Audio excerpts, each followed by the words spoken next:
Sellaista oikein selkeää viisikkopeliä ei kummaltakaan ole nähty, vaan nämä testin välierä jännitysmomentit näkyvät ja sitten tulee Yhdysvaltain paikka ja sinne menee!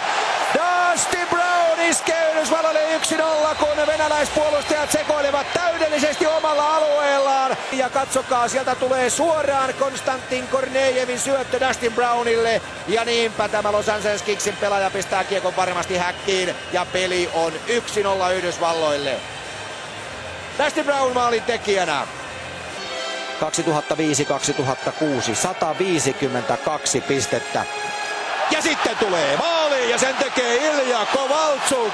Aloituksesta suoraan räjäyttää venäläiskatsomon. 31-20 pelattu ja se tulee sellaisessa paikassa, jossa varmasti Venäjä sitä kaikkein eniten toivoo. Sinne se pelataan ja nopeasti lähtee Kovaltsukin laukaus sieltä. Pomppaa suoraan tälle loistavalle maalin tekijälle ja kuten tuletuksesta näkyy, niin Kovaltsuk osaa tämän riemuitsemisen jalon taidon, kun viime vuonna katsoi kaksikkoa Kovaltsuk Ovechkin, niin siinä oli riemua vähän vaikka toisille jakaa. 15 minuuttia pelattu ottelun toista erää backessä. Nyt ne leipoo kyllä vaarallisesti siellä hyökkäyspäässä ja vasta hyökkäykseen Kovaltsuk ja yleisö riemastuu täydellisesti, kun Kovaltsuk tulee yksin sieltä ja hän tekee näköjään yksin kaiken! Omalta alueelta loppuun saakka, finaaliin saakka, keskustaan, sinne leikkaus ja sitten Robert Desch on yllätetty. Vielä kerran saatte ihailla, siitä tulee oikein varsinainen näytön paikka ja sitten kuinka se siitä kimpoaa, katsotaanpa nyt vielä uudelleen, sitten muuttaako se jostain suuntaa. Kyllä se muuttaa suuntaa. Morozov puolustaa Bäckesiä hyvin. Venäjä täysin lukuisin. Loistava Jack Johnsonin kiekon ylöstuonti. Lyles kääntää vielä toiselle puolelle ja sieltä tulee loistava maali!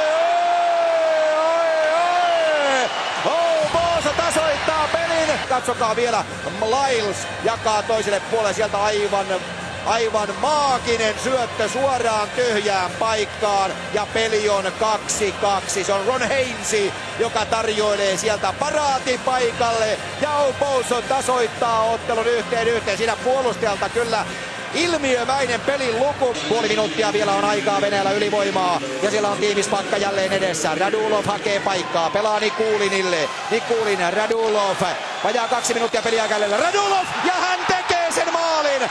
Näin se käy, Radulov tulee ja tekee, kun 1.47 on enää peliaikaa jäljellä, niin hän on viemässä Venäjän loppuotteluun.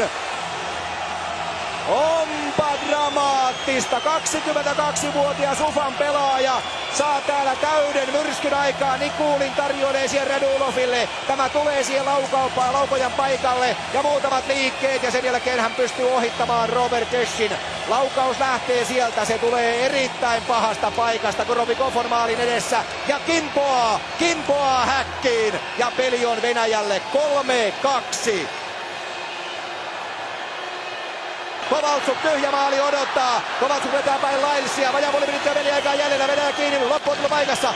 Jack Johnson käynnistää vielä viimeisen Yhdysvaltain hyökkäyksen. Keskeltä tullaan. Higgins painaa kiekon päätyyn. Venäjä katkaisee ja Venäjä voittaa. Ei taida mahtaa enää mitään. Hirveitä minuuttia pelattu rajan. Suter saa kiekon vielä haltuunsa. Pistää viimeisen hyökkäyksen käyntiin. 10 sekuntia peliaikaa jäljellä. Morozov ei saa kiekkoa maaliin. Suter menee hakemaan sen, mutta Venäjän kannattajat olisivat seisomaan. Muutama sekunti vielä aikaa. Venäjä menee finaaliin vai meneekö Higgins? Vielä tulee paikka. Yli menee laukaus ja peli on päättynyt.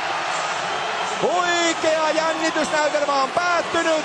Venäjä voittaa 3-2 ja menee toista kertaa peräkkäin loppuotteluun.